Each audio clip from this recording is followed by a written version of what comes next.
지난 1월 30일 서울중앙지방법원은 손준성 검사장에게 징역 1년을 선고했습니다. 실형이에요. 다만 법정 구속이 안 됐을 뿐이지 이대로 2심, 3심까지 인용이 된다면 깜빵 가야지. 1년 실형인데. 예. 자, 그런데 손준성은 이미 지난해 12월에 국회에서 탄핵 소추됐습니다. 1심 판결을 근거로 헌법재판소가 손준성을 파면하게 되면 손준성은 검사를 그만두고 향후 5년 동안 변호사 기업을 못합니다. 손준성, 당신 혼자서 한 일이라면 고발사주가 억울하지 않겠지. 근데 당신이 누군가의 지시를 받고 한 것이라면 매우 억울하지 않을까 하는 생각이 듭니다. 자, 이 이슈를 지금 다시 이야기하는 건 뭐냐면은 그냥 지나가는 사안으로 이렇게 간주할 수 없기 때문입니다. 여러분 다시 한번 얘기합니다만은 고발사주는요 손준성의 단독 범행이 아닙니다. 법원 판단에 따르면은 대검 수사정보정책관실, 그러니까 정책관이 손준성이잖아요. 손준성이 밑에 성상욱 수사정보 2담당관 그리고 임홍석 검사, 이 사람들도 손준성의 손과 발이 돼서 고발사주 범죄에 가담했다, 이렇게 판사가 땅땅땅 판단했습니다. 근데 고위공직자범죄수사처 공수처는요 이 세 사람 모두 조사하다가 그 성상욱과 임홍석에 대해서는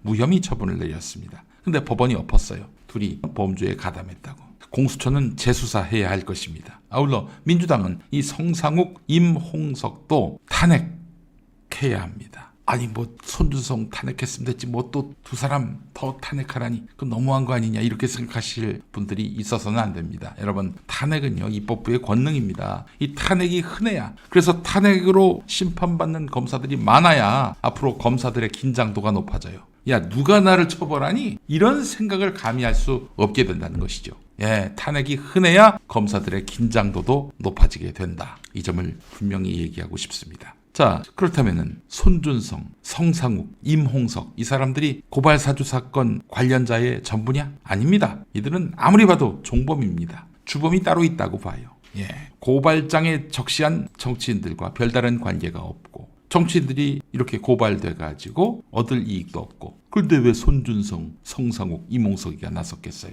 누군가 시켜서 그 일을 한 거 아니겠습니까? 그렇다면 누가 시켰을까? 이 고발로 인해서 가장 많이 덕을 볼 사람들, 가장 많은 득이 될 사람들, 그들을 의심해야 하는 거 아니겠습니까? 그렇다면은 윤석열과 한동훈이죠. 안 그렇습니까? 윤석열과 한동훈 고발사주 사건이 드러났고 고위공직자범죄수사처가 손준성을 기소해서 지금 재판을 진행 중이었단 말이죠. 지금까지 1심 나오기 전에. 근데 그 사이에 손준성을 혼내줘야 되는 거 아닙니까? 그렇잖아요. 아니 이 검사가 선거 개입을 하고 말이죠. 고발을 사주시켰다? 이거는 국가공무원법에 따라서 보직 해임을 해야 할 일입니다. 자, 그런데 손준성을 어떻게 했습니까? 윤석열과 한동훈이.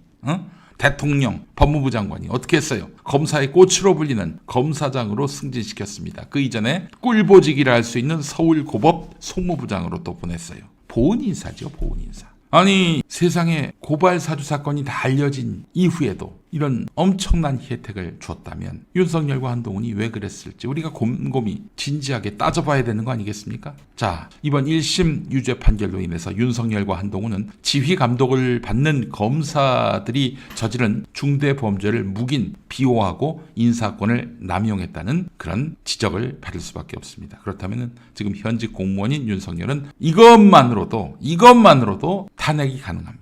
탄핵은 꼭 뭐 어떤 유죄 판결을 받아야만 탄핵이 되는 게 아니에요, 여러분. 헌법과 법률을 위배했다라고 판단되면은 탄핵 소추할 수 있습니다. 다만 이 탄핵을 인용할지 말지는 이 헌법재판소가 판단하겠지만요. 그러나 탄핵 요건이 충분히 됩니다. 윤석열에 대한 탄핵 말입니다. 자, 근데 말이죠. 뉴스타파 보도 새로 나온 게 있습니다. 여러분 이 뉴스 보셨습니까? 자, 4월 3일, 2020년 4월 3일 그 총선을 한 열흘 앞둔 시점이죠. 예, 손준성이가 고발장을 김웅한테 보냅니다. 전직 검사, 미래통합당으로 건너간 김웅한테 현직 검사인 손준성이 그 고발장을 보내요. 야, 너희들이 내가 지금 보낸 고발장 갖고 너희 이름 적어가지고 우리한테 고발하면은 우리가 그 다음부터 알아서 할게. 그러니까 내가 지금 만들어 놓은 고발장 너희들 이름 적어가지고 우리한테 내, 이랬단 말이에요. 자, 근데 김웅한테 고발장을 보내기 4일 전에 손준성은 윤석열하고 오찬을 합니다. 오찬을 해요. 이 오찬을 하는 것이 거의 처음인 것 같다는 그런 이야기가 있습니다. 회식은 많이 했겠지만은 손준성과 윤석열이가 둘이서 오찬을 한 것 같아요. 자, 그리고 윤석열은 권순정, 대검 대변인 권순정과도 오찬을 함께합니다. 자, 그런데 4월 3일에 고발장을 김웅한테 보내고 오찬을 3월 30일에 하고 또 3월 31일에 손준성과 한동훈과 권순정이 카카오톡 대화방에서 53번 대화를 나눕니다. 어떤 대화를 나눴는지는 알 수가 없죠. 그러나 횟수는 특정이 됩니다. 자, 그리고 4월 1일 고발장을 김웅한테 보내기 이틀 전 손준성과 한동훈과 권순정이 카톡방에서 45회 대화를 합니다. 그러니까 3월 31일에는 53번, 4월 1일에는 45번. 그리고 그날 윤석열과 한동훈이 12번 전화통화를 합니다. 자, 고발장을 보내기 직전 전날은 권순정과 윤석열이 오찬을 하고요. 점심 식사를 같이 하고요. 손준성, 한동훈 그리고 권순정은 카톡방에서 또 30번의 대화를 나눕니다. 자, 그리고 윤석열, 한동훈은 또 그날 17번의 전화통화를 합니다. 그날 한동훈이 60장의 사진을 카톡방에 올립니다. 어떤 사진인지는 특정이 안 되지만 그 횟수는 다 파악할 수가 있습니다. 자, 이래도 윤석열과 한동훈은 나와 상관없는 일입니까? 아니, 걸리면 개털이 되는데 손준성과 그 피아 검사들이 이 윤석열, 한동훈의 그 허락 또는 묵인 없이 몰래 했다는 건가요? 걸리면 개털 되는데. 그나저나 이 추미애에게 윤석열이 단독 오찬을 했던 손준성, 권순정 이 두 사람을 유임시켜달라고 한 문재인 정부 인사가 있었습니다. 추미애 장관한테. 추미애 장관이 검찰 인사권을 갖고 있잖아요. 그래서 손준성, 권순정을 인사조치하려고 그랬었어요. 추미애 장관이. 그랬더니 그 추미애 장관한테 연락해가지고 대통령 뜻이다 이러면서 손준성과 권순정 유임을 요구했습니다. 누가? 노영민이. 당시 청와대 비서실장이. 노영민 씨, 이래도 총선 나올 겁니까? 나갈 거면 국민의힘으로 나가세요. 윤석열과 친하다면서요. 여러분, 고발 사주 사건 이거 그냥 넘어가면 안 됩니다. 그냥 넘어가면 그들은 또 똑같은 짓을 할 것입니다. 이미 똑같은 짓을 했을지 모릅니다. 윤석열의 그런 미친 수사 방치했다가 지금 그 수사를 자기들이 당하고 있는 거 아니에요. 전에는 박근혜 정권 인사들이 당했다가 이번엔 문재인 정권 인사들이 당하고 있는 거 아닙니까? 보고만 있으면 나중에 당합니다. 고발 사주 사건은 정말 우리 내부의 팔다리가 잘리더라도 정말 제대로 꼼꼼하게 그 책임을 물어야 할 것입니다.